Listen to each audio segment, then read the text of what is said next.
باتیں امام ربانی بھی میں پڑھ رہا تھا، تو دیکھیے کہ علماء دنیا کے تعلق سے مجدد صاحب رحمۃ اللہ علیہ نے کتنا جو ہے وہ سخت رویہ اختیار کیا ہے، اور آپ نے جو ہے متنبہ کیا کہ بھائی اس طبقے سے جو ہے وہ خود کو بچاؤ۔ مکتوبات دفتر اول حصہ اول مکتوب نمبر 33، یہ مکتوب حضرت مجدد صاحب رحمۃ اللہ علیہ نے ملا حاجی محمد لاہوری کی طرف لکھا تھا۔ فرماتے ہیں گروہ علماء کے لیے دنیا کی محبت اور اس کی طرف رغبت کرنا ان کے چہرے جمال پر بدنما داغ ہے۔ مخلوق کو اگرچہ ان سے فائدے پہنچتے ہیں، لیکن خود ان کی ذات کے لیے ان کا علم کچھ بھی نفع مند نہیں ہے۔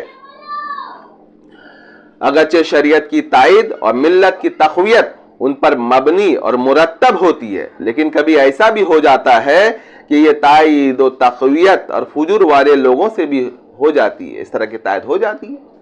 تو اگر یہ علماء دنیا سمجھ رہے ہیں کہ بھئی ہم تو دین کا ٹھیکہ لیے ہوئے ہیں اور دین کو بچائے ہوئے ہیں، تو ایسا ہے نہیں۔ ٹھیک ہے، کچھ فائدے بھی تم سے ہو جاتے ہیں، لیکن تمہارے فائدے سے زیادہ تمہاری ذات سے دین کو نقصان پہنچ رہا ہے۔ سید الانبیاء علیہ وعلیہم وعلی آلہ الصلاۃ والتسلیمات نے ایک فاجر شخص کی تائید کی خبر دیتے ہوئے فرمایا، بے شک اللہ تعالیٰ اس دین کی تائید فاجر شخص سے بھی کر لیتا ہے۔ تو یہ ہو سکتا ہے اللہ تعالیٰ آپ سے اگر کچھ کام ہو جا رہا ہے اور کچھ دین کا اور اسلام کا اور لوگوں کا بھلا ہو جاتا ہے، تو یہ اس بات کی گارنٹی نہیں ہے کہ آپ اللہ کے بالکل وہ پسندیدہ شخص ہیں۔ علماء سو پارس کے پتھر کی طرح ہیں کہ لوہا اور تانبا وغیرہ جو بھی اس کے ساتھ ملتا ہے سونا بن جاتا ہے، مگر وہ خود پتھر کا پتھر ہی رہتا ہے۔ اسی طرح وہ آگ جو پتھر اور بانس میں پوشیدہ ہوتی ہے، جہاں کو اس سے منافع حاصل ہوتے ہیں، لیکن خود وہ پتھر اور بانس اپنی اندرونی آگ سے بے نصیب رہتے ہیں۔